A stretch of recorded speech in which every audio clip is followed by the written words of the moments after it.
Maranao, Yakan, Jamamapon, Maguindanao, Tausug, so on and so forth. Anuman ang tribo mo, kahit Arabo, anuman ang tribo mo sa mga oras na, anuman yan, name it. Kapatid sa pananampalatayang Islam, at the end of the world, ang tanging mananatili at mapapakinabangan mo ay yung pagiging Muslim mo. Subhanallah, Muslim, hindi marunong dumati ng salam. Isa sa utos ng Rasulullah sallallahu alaihi wasallam, babatiin mo, isa sa kanyang payo, an tusallima ala man ta'rifuhu wa ala man la ta'rifuhu. Ang pagbati ng salam ay babatiin mo yung kilala mo at hindi mo kilala. Sa panahon natin ngayon, wala nakikita mo niya kapatid mong Muslim, nakahijab, nakatuto, gustoon, may palatandaan ka na siya ay Muslim. Wala. Dadaanan lang kayo, walang pagbati ng salam. What more kung may kaalitan? Ginami ang balak sila na, naman isa na, pagkindi man niya sumunir. Mali silang na kuya kini. Nag-YouTube na isya kami bakit? Mamaya, manunutol niya. Di ko kwento niya. Nagsalubong sila. Oh, doon niya salamat. Doon pa ako salamat. Subhanallah. Nasaan ang pagiging Muslim, mga minamahal na tagapakinig? At ang bawat isa'y tanungin niya ang kanyang sarili. Masakit mang sabihin, pero yan ang katotohanan sa panahon natin ngayon. Mas nauumali at nagugustuhan at naisasagawa natin ang mga makamundong salita, makamundong gawa, pero when it comes sa Quran at Sunnah, walang-wala ka. Subhanallah. Igiraw pa mami ali, pakaibaratan. Halimbawa lang, nabanggit, gusto nyo ng risk, gusto nyo ng biyaya ng Allah, gusto nyo ng mga ni'ma ng Allah subhanahu wa ta'ala, gumising ng maaga. Nabanggit yun. Gusto nyo dumami ang kita, dumami ang risk ng Allah, pamamagay ka, magsadaka ka, magsagat ka. Maraming mga sinabi ng pamamaraan, pero hindi mo pinaniniwalaan, hindi ka gumigising ng maaga, hindi ka gumagawa ng pagbibigay dahil sa hadis ng Rasulullah sallallahu alaihi wasallam, pero naniniwala ka doon sa kusang gumaganyan, nilalagay mo sa pwesto mo. Grabe ka no? Dahil yan sa Quran ako Sunnah, ako apian tawan sa iku mga kibarul ulama, sa iku mga sahaba, tabi'un, tabi'in, na sinabi, kumuha ka ng golden na pusa, lagay mo sa pwesto mo, kikita ka. Bakit meron ka? Bakit? Mas naniniwala ka dun kaysa Quran at Sunnah.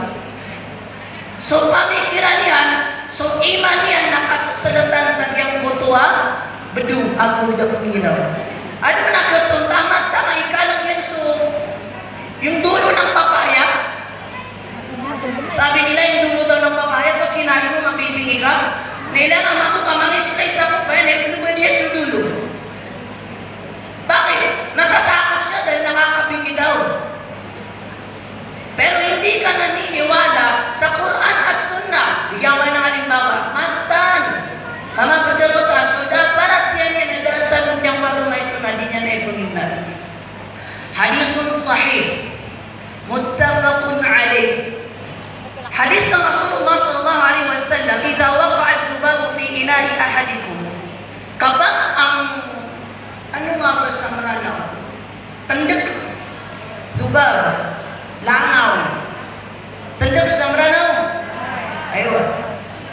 Yung langaw, hindi bangaw ha? Langaw. Magkaiba yung langaw sa bangaw.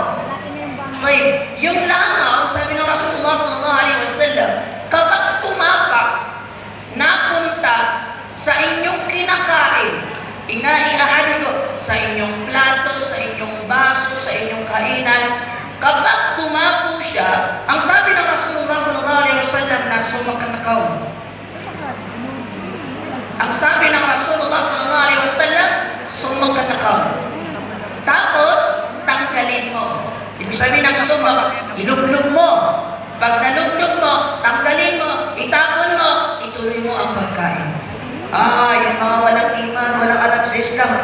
Subhanallah, nakakadiri, pwede naman akong kumuha ng bago.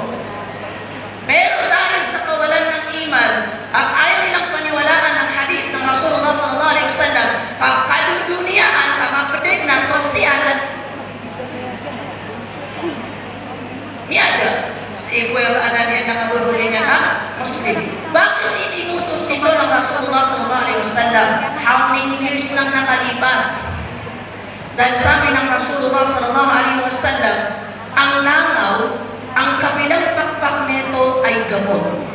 At ang kabilang pakpak naman nito ay sakit. Ngayon, kapag tumapak siya sa kinakainan ng bawat isa sa inyo, hindi nyo alam kung ang itinapak niya ay gamot o sakit. Kaya inublog mo para magsama doon at tanggalin mo at ipagpatuloy mo ang iyong pagkain. Kailan ito sinabi ng Rasulullah sallallahu alaihi wasallam? 1,000 years. Ang tagal na. Sino mga nurse at doktor dito? Scientifically proven na ang langaw may genes na may daladalang sakit at may daladalang gamot. Kailan lang nalaman yan, mga minamahal na tagapakinig? Nangaida. Kaso para tayo kadang kananiman, tulang yan taman sa kita dumagulda, hindi nagyang tutuwa, uduan o kupaya at higiran. Doon lang yung iman niya. Mas naniniw, ang daming mga pinaniniwalaan na wala sa Quran at Sunnah. Pero pag sinabi mo sa kanya Quran at Sunnah, wala lang. O baka tumayo ka sa gagawin ka, pwede so risky.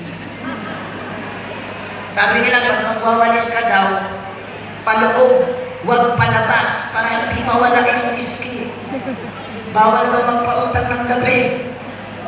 Kanino mo natutunan yan? Ang galing mo maniwala sa mga ganyan, di ba? Pag umulan daw na may araw, na po tayo dito. Grabe ba? Ang dali-dali nating maniwala sa salita ng kung sino-sino man lang dyan, pero hindi natin pinaniniwalaan ng Quran at Sunnah. Subhanallah. Isa sa binanggit ng Rasulullah sallallahu alaihi wasallam, ya'ti 'alan nas sanawatun khadda'at.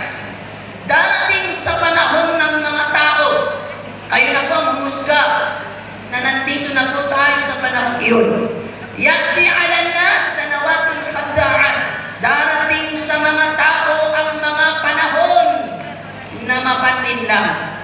Bakat taling umasa ang mga ragun ay mga masa ay mga naniyan alam lahat mapanlinlang.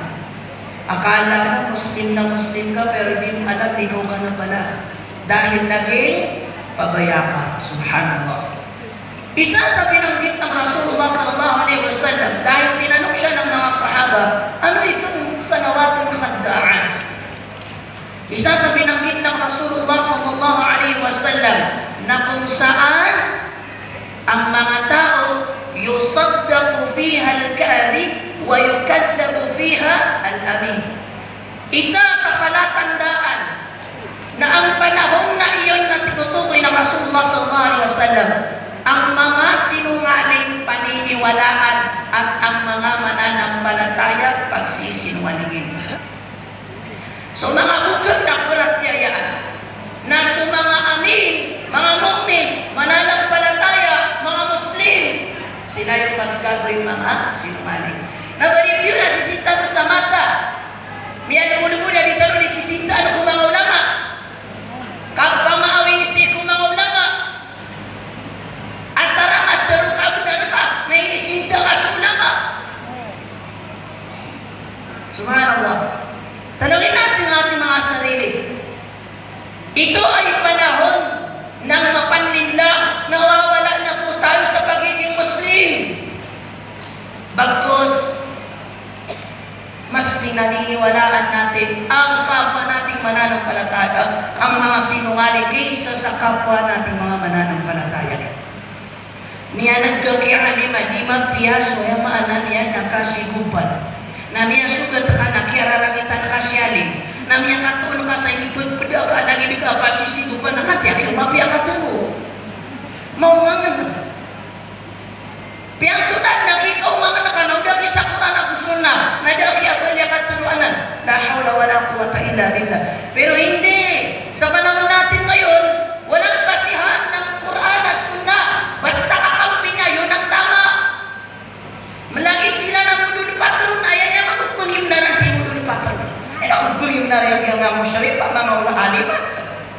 Kinabalan pa si Ego, kambaralusa.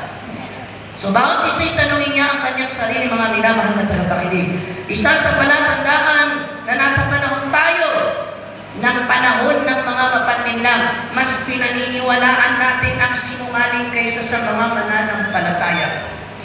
At ano pa? وَيَتَكَلَّمُ فِيهَا الرُّوَيْبِضَةُ. Magsasalita ang mga taong tinatawag na ruwaybidah. Ano itong mga taong ruwaybidah? Ang dami nito sa panahon natin ngayon. At maraming naniniwala sa mga ruwaybidah na ito, mga alipin ng Allah subhanahu wa ta'ala. Ano ito? Al-ruwaybidah yatakallamu fi amrin 'am wa laysa lahu 'ilm. Ang ruwaybidah ay isang taong nagsasalita tungkol sa Islam na pangkalahatan na wala siyang alam. Subhanallah. Bakit inumpisahan ko ang aking paksa sa araw na ito? Kasi supposedly, mahaba yung talakay pero sinamarize mo lang. Paiikliin ko lang talaga. At may connection sa sinabi ko sa mga oras na ito. Ang binigay nila sa akin paksa sa mga oras na ito, karapatan ng magulang sa anak at karapatan ng anak sa magulang. Ang haba na ito. Mahaba ito. Pero gusto kong i-summarize. Tinipon-tipon ko siya para mas madaling maipahiwatig sa ating lahat. Inumpisahan ko sa ganitong salita. Bakit? Kasi kanya-kanya tayo ng disiplina o kanya-kanya tayo ng definition sa mga bagay-bagay. Pero, ano man ang definition mo sa iyong sarili, kung hindi umaayon sa Quran at Sunnah ng Rasulullah sallallahu alaihi wasallam, nawawalan ng saysay at huwag kang magtaka kung bakit iba ang lumal